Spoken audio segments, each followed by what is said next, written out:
আপনাদেরকে বলবো যে এর আগের দুইটি গুরুত্বপূর্ণ আলোচনা আছে তকদিরের উপর, দুটি শুনবেন, তাহলে আশা করি তকদির সম্পর্কে আপনাদের অনেক সংশয় দূর হয়ে যাবে আর তকদিরের প্রতি বিশ্বাস রাখতে হবে। কতগুলি কথা রয়েছে ইসলাম বিরোধী কথা আমাদের সমাজে, সেগুলি থেকে বাঁচতে হবে। যেমন আমাদের সমাজে বলে আল্লাহর বিনা হুকুমে গাছের পাতাও নড়ে না। কথাটি ঠিক না ভুল? আপনারা জবাব দেবেন। আল্লাহর বিনা হুকুমে গাছের, কথাটা ভালো করে শুনুন, আল্লাহর কি বলেছি আমি? বিনা হুকুমে। আল্লাহর বিনা হুকুমে মানে বিনা আদেশে, হুকুম মানে আদেশ। তাহলে আল্লাহর বিনা আদেশে গাছের পাতা নড়ে না, কথাটা ঠিক না ভুল? ভুল। কারণ যদি এটা ঠিক হয় তাহলে বেনামাজি নামাজ পড়ে না, তো আল্লাহ কি আদেশ করেছে বেনামাজি হইতে? খুনি খুন করছে, হ্যাঁ, মারামারি কাটাকাটি করছে রাজনৈতিক দলগুলি, হ্যাঁ, এই আর্মিরা যে খুনাখুনি করলো, তো এটা কি আল্লাহর আদেশে? আল্লাহর বিনা হুকুমে গাছের পাতা নড়ে না। তাহলে আল্লাহ কি হুকুম হয়েছে তোমরা এগুলো করো না? হুকুম হয়নি। এরা আল্লাহর হুকুমের বিরুদ্ধে আচরণ করেছে। বরং আল্লাহ পাক হুকুম করেছেন ওয়ালা তাকতুলু আনফুসাকুম, তোমরা একে অপরকে খুন করবে না, হত্যা করবে না। ওয়ালা তাকতুলুন নাফসাল্লাতী হারামাল্লাহ ইল্লা বিল হক, আল্লাহ পাক যে আত্মাকে, যেই ব্যক্তিকে হত্যা করা হারাম করেছেন কখনো হত্যা করবে না। তাহলে আল্লাহর হুকুম তো আছে হত্যা করবে না, এরা হত্যা করেছে। আল্লাহর হুকুম আছে আকিমুস সালাহ, নামাজ কায়েম করে, এরা বেনামাজি নামাজ পড়ে না। তাহলে আল্লাহর বিনা হুকুমে গাছের পাতা নড়ে না, এই কথাটি কোরআন বিরোধী, সহিহ আকীদা বিরোধী, ইসলাম বিরোধী, কুফরি কথা। তার মানে আল্লাহর দোষ চাপিয়ে, আল্লাহ তুমি তো হুকুম করেছো জিনা করার, তাই না? যদি বলেন আল্লাহর বিনা হুকুমে গাছের পাতা নড়ে না, কি একটা জিনা করেছে, আল্লাহ তো আমরা তো শুনেছি, হ্যাঁ, যে আল্লাহর বিনা হুকুমে গাছের পাতা নড়ে না, তো আমার জিনা করে, তাহলে আল্লাহর হুকুমে হয়েছে। আল্লাহর হুকুমে হয়েছে নাকি? আল্লাহ তো বলছে ওয়ালা তাকরাবু জিনা, জিনার কাছেও যেও না, কাছেও যেও না, তো কোথায় আল্লাহর হুকুম হইল? এর কথা বল। আচ্ছা, তারপর আরেকটি হচ্ছে ইচ্ছা। এটা হুকুমটা হইলো, এর হুকুম জানলেন আপনি, হুকুমের হুকুম জানলেন। এখন ইচ্ছার হুকুম জানেন। আল্লাহর বিনা ইচ্ছায় গাছের পাতা নড়ে না, কথাটা ঠিক না ভুল? ঠিক, মাশাআল্লাহ। কিছু লোক চিন্তা করছেন কি বলবো না বললো, কিছু লোক জবাব দিয়েছেন যাদের জানা আছে। আল্লাহর বিনা ইচ্ছায় গাছের পাতা নড়ে না, কথা ঠিক। তাহলে দুনিয়াতে শুধু ভালো কাজ হচ্ছে না মন্দ কাজও হচ্ছে?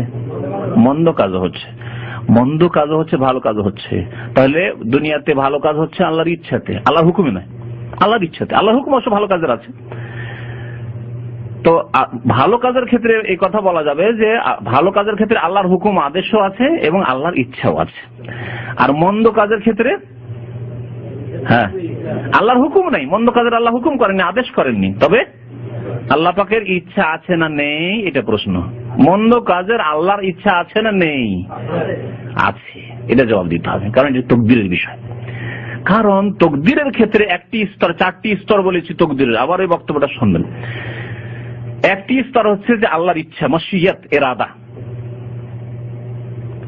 আরবিতে শাআ মানে চাওয়া আর আরাদা মানে ইচ্ছা করা। আল্লাহ পাকের ইরাদার কথা আর শাআ চাওয়ার কথা, ওমা তাশাউনা ইল্লা আইয়াশা আল্লাহ, আমপারাতে রয়েছে একটি সূরায়। তোমরা চাইতে পারো না যদি আল্লাহ পাক না চান। তাহলে কি বোঝা গেল? যে তোমাদের চাওয়া কার চাওয়ার আন্ডারে? আল্লাহ পাকের চাওয়ার আন্ডারে। আল্লাহ পাক যা চেয়েছেন তাই হবে। তাহলে আল্লাহ পাক ভালো চান, মন্দ চান। কেন এই কথা আমাদের বিশ্বাস করতে হবে যে আল্লাহ মন্দ চান?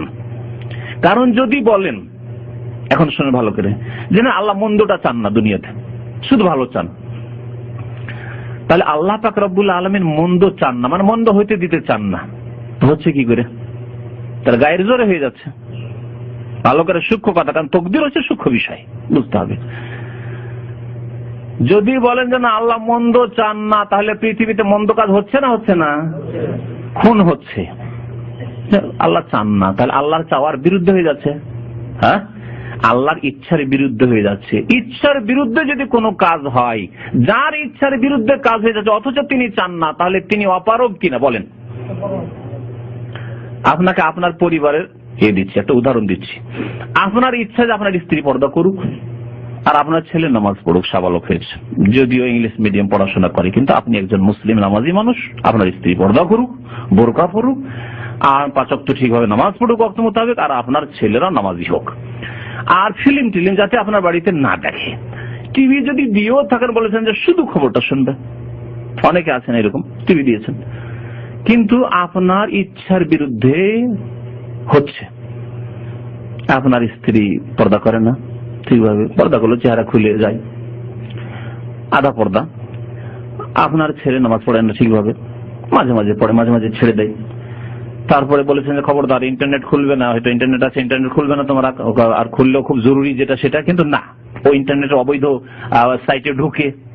তা আপনার ইচ্ছার বিরুদ্ধে হচ্ছে না হচ্ছে না? আপনি উপদেশ দিচ্ছেন, স্ত্রীকে টেলিফোন করছেন খবরদার পর্দা করবে, ছেলে মেয়েকে উপদেশ দিচ্ছেন নামাজ পড়বে, ইন্টারনেট খারাপ দিকে যাবে না কারণ চরিত্র নষ্ট হয়ে যাবে, তারপরে শোনে না। তাহলে আপনি এখানে পারক না অপারক? অপারক। ট্যাকল দিতে পারছেন না, সামলাতে পারছেন না, কন্ট্রোল করতে পারছেন না, আউট অফ কন্ট্রোল হয়ে গেছে, আপনার আয়ত্তে নেই, আপনার শক্তির বাইরে চলে গেছে। আপনি কি ভাবছেন যে আল্লাহ পাক যিনি রব্বুস সামাওয়াতি ওয়াল আরদ, যিনি রব্বুন নাস, মানব সকলের রব, মালিকিন নাস, ইলাহিন নাস, যে আল্লাহ পাক রব্বুল আলামিন সারা বিশ্ব জাহানের মালিক, তিনি অপারগ হয়ে গেছেন, তার ইচ্ছার বিরুদ্ধে হয়ে যাচ্ছে, ইচ্ছা করেন না, তাহলে জেনাকারীরা মানে আল্লাহ কন্ট্রোলের বাইরে চলে যাচ্ছে, কন্ট্রোল করতে পারছেন না, খুনিদেরকে আল্লাহ কন্ট্রোল করতে পারছেন না, জালেমদেরকে আল্লাহ কন্ট্রোল করতে পারছেন না, বেনামাজিকে আল্লাহ কন্ট্রোল করতে পারছেন না, সেজন্য তার আল্লাহর আয়ত্তের ক্ষমতার বাইরে চলে যাচ্ছে বলবেন না? তাহলে আল্লাহর ইচ্ছা আছে, এই জন্য আল্লাহ পাক বলেছেন ওয়ালাউ শাআ লাহাদাকুম আজমাইন, আল্লাহ যদি চাইতেন বাধ্য করতে তাহলে প্রত্যেককে হিদায়াত দিয়েছেন, কিন্তু বাধ্য করে হিদায়াত করলে কোন যুক্তি থাকবে না, তাহলে জান্নাত জাহান্নামের কি ফয়সালা? বাধ্য সে পাথরের মতো হয়ে যেত। আল্লাহ পাথরের মতো করেন আমাদেরকে, হরকতের তৌফিক দিয়েছেন, হরকত করে তুমি ভালো হও, হরকত করে খারাপ হবে হও।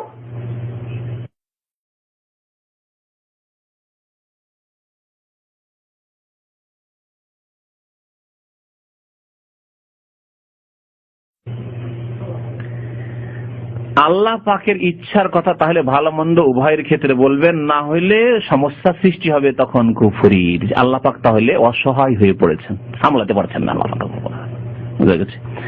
আর এর চাইতে বেশি অতিরিক্ত তকদির সম্পর্কে যেসব ভাইদের সংশয় আছে বা অতিরিক্ত জানার বিষয় রয়েছে সেসব বক্তব্য থেকে জানবেন। ওটা তো আলাদা বিষয় যে কর্মের চিন্তার স্বাধীনতা দিয়েছেন, ইখতিয়ার দিয়েছেন, সেজন্য আল্লাহ পাক হিসাব নেবেন। কর্মচিন্তার স্বাধীনতা দিয়েছেন, আর স্বাধীনভাবে আপনি এখানে ভালো কাজে এসেছেন, কেউ স্বাধীনভাবে পাপ করছে, সেজন্য আল্লাহ পাক রব্বুল আলামিন এই স্বাধীনতার আপনি ভালো ব্যবহার করলে আল্লাহ উত্তম ফল দেবেন, আর যদি খারাপ ব্যবহার করে থাকেন, পাপ করে থাকেন, তাহলে আল্লাহ পাক শাস্তি দেবেন। আর এক ভাষাতে বলা যেতে পারে যে আল্লাহ পাকের ইচ্ছাকে ওলামারা দুই ভাগে ভাগ করেছেন, একটা হচ্ছে ইরাদা কওনিয়া, ইরাদা শারঈয়া। ইরাদা কওনিয়া হচ্ছে আল্লাহর সৃষ্টিগত ইচ্ছা, আল্লাহর সৃষ্টিগত ইচ্ছা, আর একটা হচ্ছে ইরাদা শারঈয়া, মানে আল্লাহর ধর্মীয় ইচ্ছা, শরীয়তগত ইচ্ছা। দুটো সংজ্ঞা যখন বুঝে নেবেন তখন বুঝতে খুব সহজ হবে। আল্লাহ পাকের সৃষ্টিগত ইচ্ছা হচ্ছে যে দুনিয়ায় ভালো হোক মন্দ হোক, তাহলে তো বিচার হবে, তাহলে তো ভালো লোককে জান্নাত দেবো আর খারাপদেরকে আমি কি দেবো? জাহান্নামে দেবো, শাস্তি দেবো। না হলে কি যুক্তিতে এক দলকে জান্নাতে দেবো, আরেক দলকে জাহান্নামে দিয়ে দেবো? অথচ দুই দলই ভালো, অথচ দুই দলই খারাপ, ঠিক না? সবাই খারাপ হইলে একই রকম বিচার হওয়া উচিত, সবাই ভালো হইলে একই রকম হবে। তো আল্লাহ পাকের সৃষ্টিগত ইরাদা কওনিয়া, সৃষ্টিগত ইচ্ছা হচ্ছে পৃথিবীতে ভালো মন্দ দুটোই থাকা। আর শরীয়তি ইরাদা যেটা বলা হচ্ছে ইরাদা শারঈয়া, মানে আল্লাহর শরীয়তগত ইচ্ছা হচ্ছে যা শরীয়তের বিধানে আল্লাহ দিয়েছেন, তা হচ্ছে ভালো কাজের ইচ্ছা। আল্লাহ পাক আমার থেকে, আপনার থেকে, বান্দার থেকে ভালো কাজের ইচ্ছা করেছেন যে বান্দা তোমরা ভালো কাজ করে আমার কাছে আসো। জি, তো এইভাবে যখন বুঝবেন আল্লাহর ইচ্ছার বিষয়টিকে তখন বুঝতে পারবেন। এর সাথে আমার একটা প্রশ্ন, যে আমরা আল্লাহর ইচ্ছা এখন জানলাম, কোরআনে আছে যে আল্লাহ যদি তাকদীর সম্পর্কে জানতে চাই, তাকদীর উপর ঈমান আনা ফরজ। আর তাকদীর হচ্ছে আল্লাহ রাব্বুল আলামিনের ইলম, এবং এই ইলম অনুযায়ী আল্লাহ সুবহানাহু ওয়া তাআলা যেগুলো লিখে দিয়েছেন বান্দার জন্য সেগুলো হচ্ছে তাকদীর।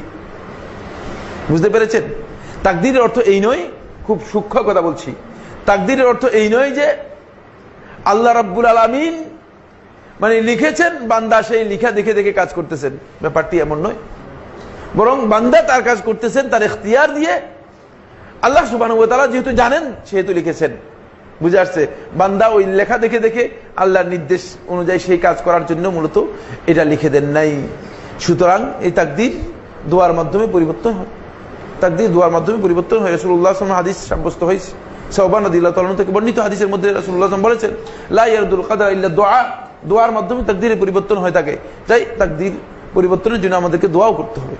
কিন্তু আমরা এতটুকু বিশ্বাস করি যে আল্লাহ সুবহানাহু ওয়া তাআলা কিয়ামত পর্যন্ত যা কিছু হবে সবকিছু কলমকে বলেছেন কলম লিখার জন্য, কলম লিখে দিচ্ছে। এটা আল্লাহ রাব্বুল আলামিন জানেন বলে লিখেছেন। এর অর্থ এই নয় যে বান্দা ওই লেখা অনুযায়ী কি করতেছে, আমল করতেছে, তাহলে জাবরিয়াদের আকীদা হয়ে যাবে। বুঝতে পেরেছেন কিনা?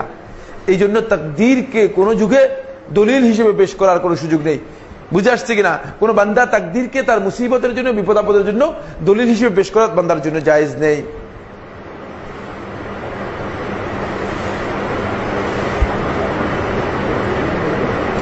এই ভাই একটা বিশাল ভুল করেছেন। যারা নিজেদের খেয়াল রাখবেন আপনারা, যারা নিজেদের ভাগ্য পরিবর্তনের জন্য চেষ্টা না করে আল্লাহ তাদের ভাগ্য পরিবর্তন করেন না। কোরআনের এই আয়াতের অর্থ কোত্থেকে পারেন? বিরাট বিভ্রাট ভুল অর্থ করেছে। বুঝে আসছে কিনা? বরং এই আয়াতটা একটু ভালো করে বুঝতে হবে। সূরা রাদের মধ্যে এসেছে না, ইন্নাল্লাহা লা ইউগাইয়িরু মা বিকাউমিন হাত্তা ইউগাইয়িরু মা বিআনফুসিহিম। আল্লাহ রাব্বুল আলামিন লা ইউগাইয়িরু পরিবর্তন করেন না, মা বিকাউমিন কোন সম্প্রদায়ের অবস্থাকে, তারা যে অবস্থায় আছে সে অবস্থাকে আল্লাহ রাব্বুল আলামিন যেই ভালো অবস্থানে আছে, যে ভালো কাজের মধ্যে আছে, সেটাকে কোনো সময় খারাপ দিকে আল্লাহ রাব্বুল আলামিন নেন না।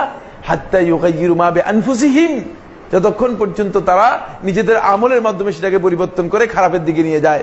বুঝে আসছে কিনা? এটি বুঝিয়েছিলেন আয়াতের মধ্যে। এই আয়াতের অর্থ যাদের পড়ালেখা নেই, কোরআন হাদিস জানা নেই, তারা একটা বিভ্রান্তি অর্থ করেছে। এবং অনেক কোরআন শরীফের মধ্যে এই অর্থ পাওয়া যায়। এটা একেবারে বিভ্রান্ত অর্থ। টিভির কথা আমি বলতে পারবো না। যাই হোক, এমন ভাগ্য পূর্ব নির্ধারিত। জি, ভাগ্য পূর্ব নির্ধারিত, কিন্তু পূর্ব নির্ধারিত কি সেটা আমি বলেছি, সেটা হচ্ছে আল্লাহ তাআলার ইলম। আল্লাহ রাব্বুল আলামিনের ইলম, এটি বান্দার সাথে সম্পৃক্ত কোনো বিষয় নয়। এটা ধরন কি, এটা কি, এগুলো আমি কিছুই জানি না। আমি জানি না, এর তথ্য আমি দিতে পারবো না। এতটুকু আমি বিশ্বাস করি এটা আল্লাহ তাআলার ইলম। যেহেতু আল্লাহ রাব্বুল আলামিন ইলম আর মানুষের ইলমের মধ্যে পার্থক্য হচ্ছে, মানুষের ইলমটা মানুষ জানার পরে ইলম হয়। বুঝতে পেরেছেন কিনা? কিন্তু আল্লাহ রাব্বুল আলামিন জানার পরে ইলম হয়েছে কিনা?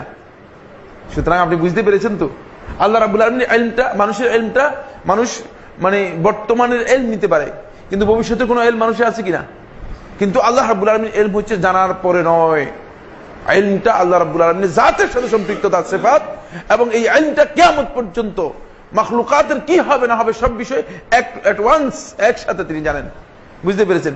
সুতরাং এটাকে আপনি এভাবে ব্যাখ্যা করার কোনো সুযোগ নেই। তাকদীরের যে ব্যাখ্যা আপনি করেছেন যে পদ্ধতিতে, সেই পদ্ধতিতে এই ব্যাখ্যা করার সুযোগ ইসলামে নেই।